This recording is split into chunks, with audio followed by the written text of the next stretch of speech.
Aux États-Unis, dans nos verticales, la tech data, il y a plus de freelance que de salariés. Aujourd'hui, le monde du service doit changer. Il était temps de reboot complètement le système. On est des potes avant tout, ça fait un bail qu'on se connaît. On avait fait notre école ensemble, école d'ingénierie. On a évolué dans des cabinets de conseil, en fait, qui étaient des SS2I. Notre but, c'était de gérer des consultants informatiques dans une société de services de manière très classique. On se voyait souvent en soirée, après le boulot, on se retrouvait, on passait du temps ensemble. Je les voyais de plus en plus entrer dans un monde qui était très, très sombre. Le conseil n'a pas changé depuis 100 ans. C'est un monde qui est finalement déshumanisé. Ouais, il y avait moyen de faire de l'argent dedans, mais je trouvais qu'il n'y avait pas beaucoup de valeur humaine dans tout ça. Quelle que soit l'industrie, on a tous besoin de devenir une boîte tech. Ça passe par le fait de pouvoir s'entourer des meilleurs experts et des meilleurs talents de tech data. Comet a été créé autour de ça. À la fois autour du fait que, oui, on a des freelances qui sont aujourd'hui très courageux de se lancer seuls dans l'aventure, de travailler pour eux, et de l'autre, des clients qui ont des vrais besoins, des besoins opérationnels. On peut être capable aujourd'hui de mettre en relation instantanément la bonne compétence avec le bon projet, avec la bonne mission, et sans intermédiaire. Comet est là pour trouver une mission qualifiée et challengeante. Tu as une demande qui explose, tu as une offre qui, elle, a envie de bosser pour elle-même, donc qui passe freelance. Nous, on s'est dit qu'il était temps de créer un vrai pont entre ces deux mondes, beaucoup plus sain que de la manière dont on pouvait travailler à l'époque.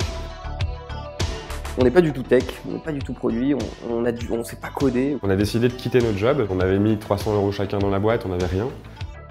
Il a fallu qu'on crée un premier produit. On a cherché sur internet et on a trouvé une solution qui s'appelle Bubble pour créer des MVP pour 70 balles par mois. Ça a plutôt bien marché, c'était énormément de bootstrapping parce que tout se faisait à la main. On courait partout, quoi. C'était des poulets sans tête qui galopaient partout. On a de l'attraction, on commence à avoir quelques clients. On s'est dit, on va décevoir les gens parce qu'on avait un gros problème, c'est que même si on est des ingés, on ne sait pas développer. Pendant longtemps, on l'a fait, on a présenté des choses, mais c'était de l'ordre du fake puisque c'était du prototype. On a très vite été en recherche d'un CTO. Sincèrement, j'ai dû en voir une quarantaine. Et un jour, une start-up qui s'appelle Rezoka nous envoie un mail en disant j'ai un gars qui monte une start-up dans sa chambre. Je me suis enfermé dans une chambre en me disant je vais aller au bout de l'idée, je vais poser sur une table tout ce qui me déplaît dans ce format-là. De cette espèce de réflexion personnelle est né un projet que j'ai appelé Brick. On est un peu suspicieux, on se dit putain c'est quoi ce bordel Donc on se dit bon on va le rencontrer mais comme un concurrent. Plutôt dans un mood qu'est-ce qu'il fout en fait. Ça m'a fait passer quelques nuits blanches en me disant merde, ils ont l'air d'être vachement plus sérieux que moi. On se voit très vite. Le mec qui s'assoit, est très cool, est avec son petit chien, était en mode assez friendly direct. La discussion a très vite tourné sur le sujet que potentiellement on pourrait s'apporter l'un l'autre, plus que juste être des concurrents d'une même industrie. Je suis ressorti avec un petit smile d'enfant en mode mais il vient de se passer quoi. Il est parfaitement dans ce qu'on recherche. Il nous dit bah écoute Banco, j'arrête Brix.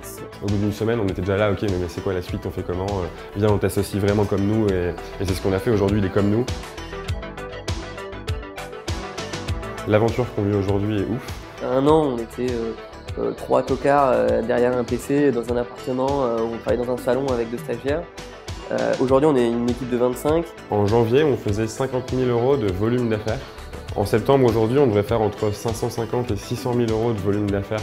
Ce chiffre n'est pas du tout nos revenus, mais c'est intéressant parce que ça montre quel est l'impact de Comet sur le marché et ça montre quelle est l'aide potentielle qu'on peut donner au monde du freelancing. Ce qu'on vit aujourd'hui en bossant, c'est un peu ça qu'on veut donner demain aux gens, c'est que t'as plus de vie pro, de vie perso, t'as plus de putain je dois aller bosser, t'as plus de ce sentiment-là, t'as juste ta vie en fait.